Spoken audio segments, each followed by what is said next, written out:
नमस्कार, मी माधव भालेराव. हिंदवी बाणाच्या विशेष या कार्यक्रमामध्ये सर्वांचं स्वागत.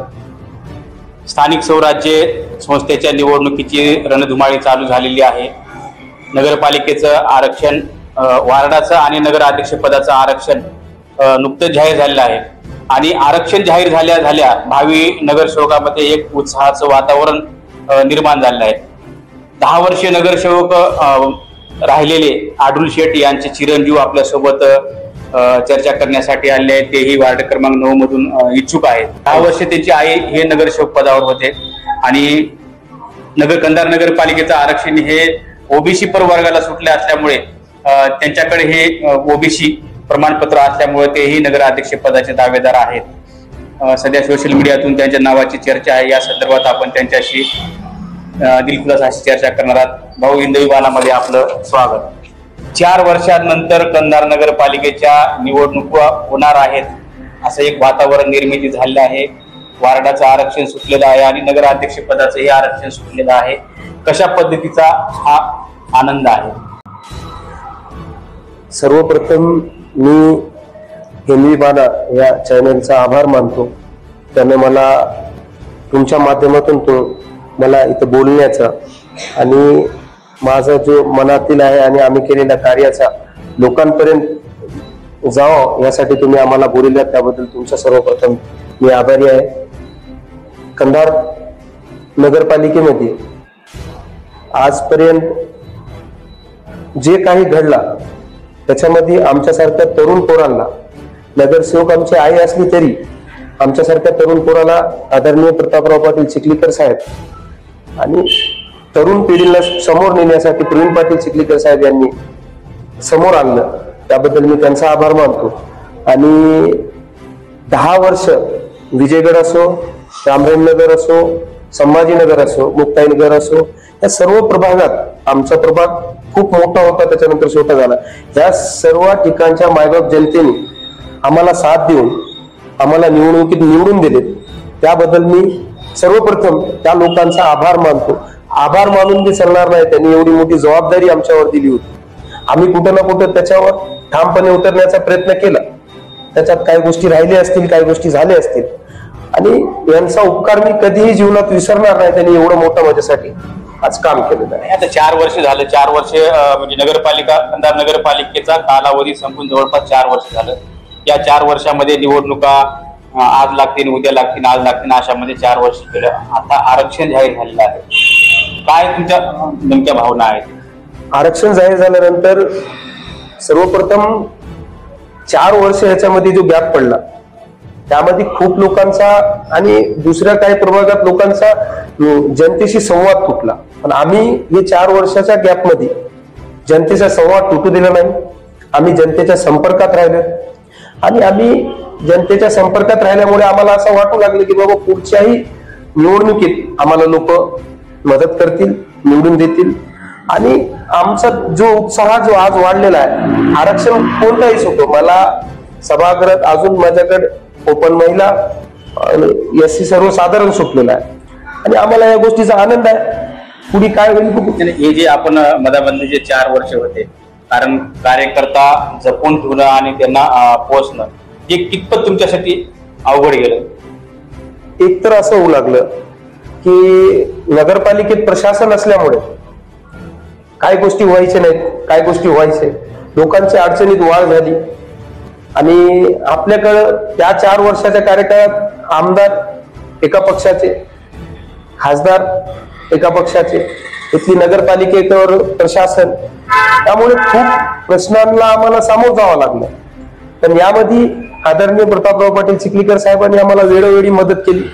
त्यांनी आम्हाला वेळोवेळी आम्हाला जिथे अडचण पडली त्या पद्धतीने सहकार्य केले आणि आमच्यापाशी त्यांनी कामांचा आमचं जे कार्यकर्त्यांना आम्हाला सांभाळावं लागलं होतं आणि आम्हालाही त्यांना सांभाळावं लागलं, त्या पद्धतीने त्यांनी आम्हाला मदत केली. त्याच्यामुळे आम्हाला ही गोष्टी करणं शक्य झालं.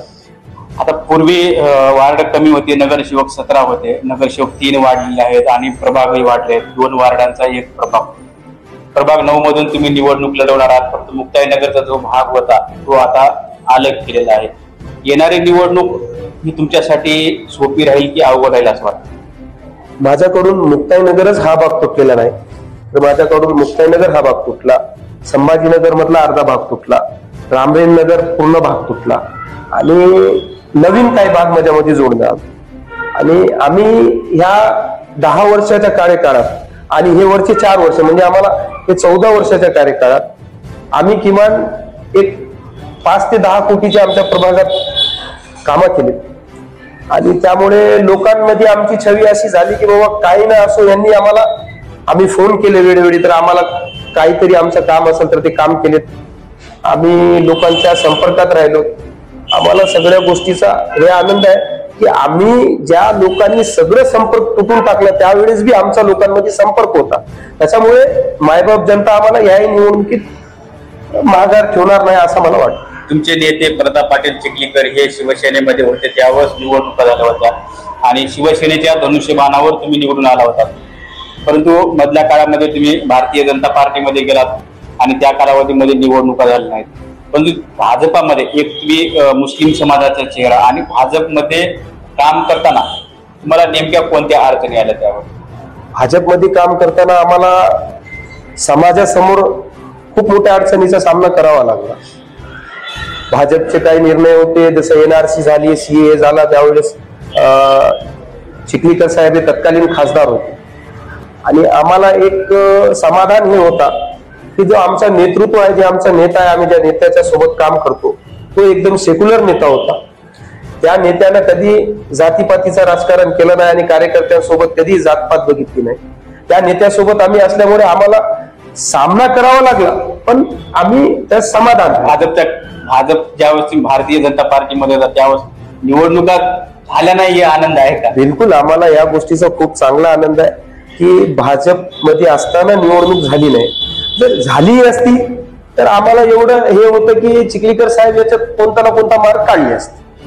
आज तुम्ही आणि तुमचे नेते राष्ट्रवादी काँग्रेस पक्षामध्ये आहेत, अजितदादा पवार यांच्या सत्तेमध्ये आहात आणि अजित पवार जे उपमुख्यमंत्री आहेत ते भाजपा आणि शिवसेना हे हिंदुत्ववादी पक्षासोबत आहेत. त्यामुळे येणाऱ्या स्थानिक स्वराज्य निवडणुकीमध्ये तुम्हाला मुस्लिम समाज मतदान करला असं वाटतं का? सर्वप्रथम मी तुम्हाला असं सांगतो की माझा हा प्रभाग जो आहे, माझा प्रभाग हा सर्व धर्मीय प्रभाग. माझ्या प्रभागात कोणत्याही एका समाजाचा प्रभाव आहे असा नाही. आणि अजितदादा पवार हे फुले शाहू आंबेडकर यांच्या विचारांचे आहेत आणि त्यांनी मुस्लिम समाजासाठी काही शिष्यवृत्ती असतील असे खूप मोठे निर्णय त्यांनी घेतलेले आहेत. त्याच्यामुळे मुस्लिम समाज हा राष्ट्रवादी सोबत जायला काही हरकत नाही. जनतेने तुम्हाला 10 वर्ष नगरसेवक म्हणून तुमच्या आईला निवडून दिलं.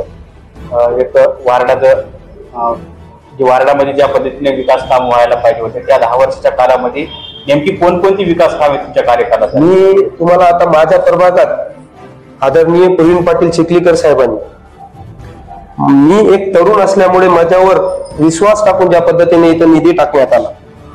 आता मी तुम्हाला त्याचे काही उदाहरण देतो. आता शांतीदूत गोविंदराव पाटील चिखलीकर उद्यान आपल्या हुतात्मा स्मारक मध्ये होत आहे. ते हुतात्मा स्मारक मध्ये जे गार्डन होत आहे ते माझ्या प्रभागात आहे, त्याला 3 कोटी रुपये देण्यात आले. संभाजीनगर मध्ये माझ्या पहिल्या फर्स्ट टर्म मध्ये बस स्टँड पासून लागत तर खाली डफरे सर यांच्या घरापर्यंत जो रस्ता खूप अतिशय खराब परिस्थितीत होता तो रस्ता माझ्या प्रभागात करण्यात आला. संभाजीनगर मध्ये लगभग पूर्ण रस्ते माझ्या प्रभागातले आमदार साहेबांनी आणि तत्कालीन त्यावेळेसच्या खासदार साहेबांनी आम्हाला निधी देऊन ते पूर्ण करण्यात आले. विजयगडमध्ये विजयगडमध्ये 20 वर्ष अगोदरपासून काही रस्त्यांचं प्रमाण खराब झाला होता, ते रस्त्यांचे कामं पूर्ण करण्यात आले. विजयगडमध्येच मुस्लिम समाजामध्ये आणि बौद्धिस्ट समाजामध्ये जो वाद लागण्याची शक्यता होती त्या ठिकाणी जो भिंतीचं एक काम होतं ते किमान माझ्या मते एक 20-30 वर्षाच्या अगोदरपासूनच्या कार्यकाळापर्यंत ते काम तसंच राहिलं होतं. चिखलीकर साहेबांनी तो काम मार्गी लावला, त्याला चिखलीकर साहेबांनी निधी दिली. आम्ही ज्या कामाला मंजुरी दिली त्यानंतर तत्कालीन माजी आमदार श्यामसुंदर शिंदे साहेब यांनी मी ज्या कामाला मान्यता दिली होती तुमच्या आज रमाईनगरच्या पाठीपासून तर ते पुढचा रोड आज हायवे सारखा तिथं रोड झालेला आहे, त्या कामाला आम्ही मान्यता दिली होती. श्यामसुंदर शिंदे साहेबांनी त्याला निधी दिली, पण त्याच्या कामाची सुरुवात आणि त्याची मान्यता हे आम्ही काढून घेतली. त्याच्यामुळे आमच्या प्रभागात आम्ही खूप मोठ्या प्रमाणात कामं केली. नगरपालिका नगराध्यक्षाचं जे आरक्षण आहे ते ओबीसी ला सुटलेलं आहे आणि तुम्ही मुस्लिम जरी असला तरी ओबीसी आहात. तुमच्याकडे त्या पद्धतीचं प्रमाणपत्र आहे आणि आमदार साहेबांनी कालच सांगितले की ज्यांच्याकडे ओबीसीचं प्रमाणपत्र आहे तो उमेदवार असेल. येणाऱ्या काळामध्ये तुम्ही नगराध्यक्ष पदासाठी मागणी करणार आहात? बघा, मला ज्या पद्धतीने तरुण म्हणून प्रवीण पाटील चिखलीकर साहेब आणि माजी खासदार प्रतापराव पाटील चिखलीकर साहेब यांनी माझ्यावर आतापर्यंत खूप मोठ्या जबाबदारी दिलेत. त्यांनी माझ्यावर काम करण्याची मला संधी दिली आणि त्या कामात आम्ही सक्षमपणे काम करत आलो. मला उमेदवारी, माझ्याकडे प्रमाणपत्र आहे, मी ओबीसी मध्ये आहे हे सर्वांना माहिती आहे आणि विशेष करून त्यांनाही माहिती आहे. आणि तरुण पिढीला पुढे नेण्याचं काम हा चिखलीकर साहेबांचा आहे, प्रवीण पाटलांचा आहे आणि मला उमेदवारी देतील किंवा न देतील हा निर्णय आमच्या पक्षाचा आहे.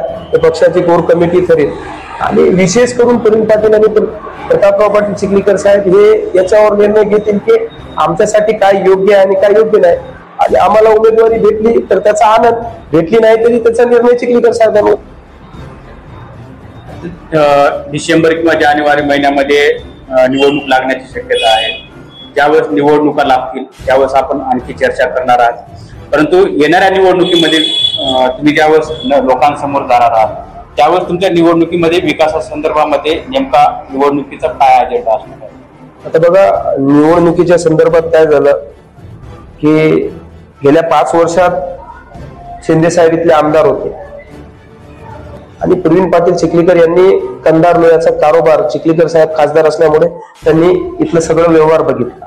त्यांनी इतर आहे, त्यांनी इकडे काम केले, त्यांनी आमच्यावर जबाबदारी दिली, आम्ही त्यांचे कामं बघितली.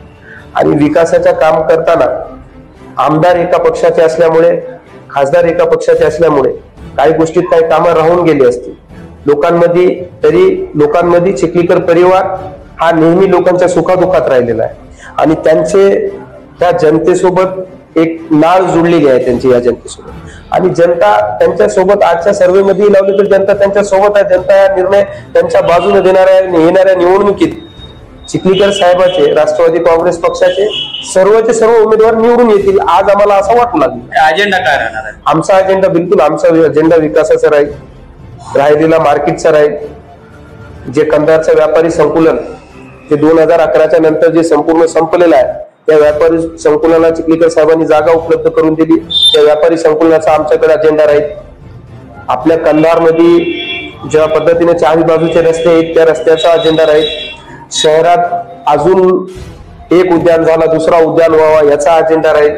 शहरात आपल्याकडे दर्ग्यासाठी असो, किल्ल्यासाठी असो, शहरात येणाऱ्या लोकांची संख्या बाहेरून खूप मोठी आहे तर त्याच्यासाठी टुरिस्ट प्लेस व्हावं याच्यासाठी आमचा हे राहील. कंधारमध्ये पॉवर हाऊस पासून तर बहादरपुऱ्यापर्यंत आपली जिथपर्यंत हद आहे त्या हद्दीपर्यंत आपलं सगळं जे लाईट असेल, रस्ता असेल, कुठं खराब झालेला आहे ते सगळे आमदार साहेबांच्या नेतृत्वात ते पूर्ण होतील. ते आमचा विकास करण्याचा मार्ग राहील. आणि विशेष करून जे लिंबोटी धरणातून चिखलीकर साहेबांनी एवढे पैसे खर्च करून जे काम आपण आज 2010 ते 11 मध्ये आपण सगळ्यांनी परिस्थिती पाहिली होती की आपल्या कंधारमध्ये पाण्याचा कोणत्या पद्धतीने, माझा 10-11 असं चुकू शकते त्याच्यात, पण त्यावेळेस पाण्याची टंचाई आपल्याकडे कोणत्या प्रमाणात होती हे सगळ्यांनी बघितलेत. आणि त्यानंतर चिखलीकर साहेबांनी एवढी मोठी योजना आणून लिंबोटी धरणाचं पाणी आपल्या कंधारला आणले. आणि अजून आपल्याकडे काही प्रमाणात पाण्याचा प्रश्न आहे, ते प्रश्नही त्याच्यामध्ये सोडवण्याचा ते प्रयत्न करतील आणि ते अजेंडा राहील त्यांचा. धन्यवाद. तुम्ही हिंदवी बाणामध्ये आलात, बिलकुल अशी चर्चा केलात. आपण वारंवार अशा आता निवडणुका असल्यामुळे चर्चा होणारच आहेत, डिबेट्स होणार आहेत. आज आपण येथेच थांबू. चालू घडामोडींचे अपडेट्स जाणून घेण्यासाठी आपल्या हिंदवी बाणा न्यूज चॅनलला सबस्क्राईब जरूर करा, लाईक करा, शेअर करा व कमेंट देखील करा. बेल आयकॉनवर प्रेस करा व नोटिफिकेशन्स मिळवा.